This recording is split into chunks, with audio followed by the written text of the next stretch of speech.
மறைந்த முன்னாள் முதலமைச்சர் கருணாநிதியின் பிறந்த நாளை முன்னிட்டு பிரதமர் நரேந்திர மோடி புகழாரம். பொது வாழ்வில் தமிழகம் மற்றும் தமிழ் மக்களுக்காக நீண்ட காலமாக கருணாநிதி பணியாற்றியதாக கருத்து பதிவு.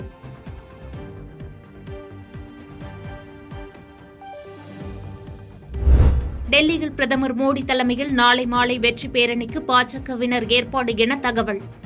பிரதமர் இல்லம் அமைந்துள்ள டெல்லி லோக் கல்யாண் மார்க்கிலிருந்து பாஜக தலைமை அலுவலகம் வரை பேரணி நடத்த திட்டம்.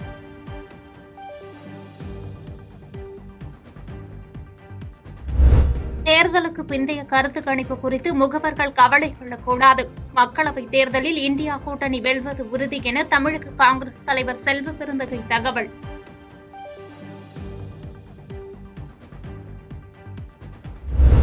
காங்கிரஸ் நாடாளுமன்ற தொகுதிக்கான வாக்கு எண்ணிக்கை மையத்தில் இறுதிக்கட்ட பணிகள் தீவிரம். 300 கேமராக்கள், 950 ஊழியர்கள், 750 காவலர்கள் என நாளை பணிபுரிய உள்ளதாக தகவல். மக்களவைத் தேர்தலில் 64 கோடியே 20 லட்சம் பேர் வாக்களித்தது உலக சாதனை. டெல்லியில் நடந்த செய்தியாளர்கள் சந்திப்பில் எழுந்து நின்று கைதட்டிய தேர்தல் ஆணையம்.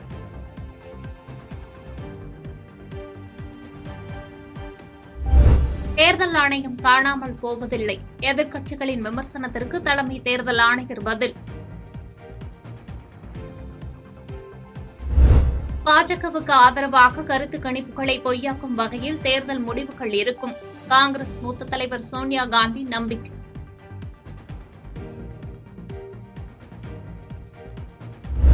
கருணாநிதி பிறந்த நாளையொட்டி கிழக்குமேடு கிராமத்தில் கொடிக்கம்பம் நட்டபோது விபத்து. கொடிக்கம்பம் நட்டபோது மேலே சென்ற மின்கம்பி உரசியதில் ரகுராமன் என்பவர் உயிரிழப்பு. மதுபான கொள்கை முறைகேடு வழக்கில் கைதான சந்திரசேகர் ராவின் மகள் கவிதாவுக்கு நீதிமன்ற காவல் நீட்டிப்பு. டெல்லி ரோஸ் அவென்யூ நீதிமன்றத்தில் ஆஜர்படுத்த அவருக்கு ஜூலை 3ஆம் தேதி வரை காவலில் நீட்டித்து உத்தரவு. கருணாநிதி பிறந்த நாளையொட்டி டெல்லி திமுக அலுவலகத்தில் உள்ள அவரது சிலைக்கு காங்கிரஸ் மூத்த தலைவர் மரியாதை. கருணாநிதியின் திருவுருவப் படத்திற்கு ராகுல் காந்தி, ஃபரூக் அப்துல்லா உள்ளிட்டோர் மலர் தூவி மரியாதை. கனமழையால் அறுவடைக்கு தயாராக இருந்த 100க்கும் மேற்பட்ட ஏக்கர் நெல் பயிர் மற்றும் வெற்றிலை கொடிகள் சாய்ந்து சேதம். நெல் விவசாயிகள் மற்றும் வெற்றிலை கொடிகள் விவசாயிகளுக்கு அரசு இழப்பீடு வழங்க கோரிக்கை.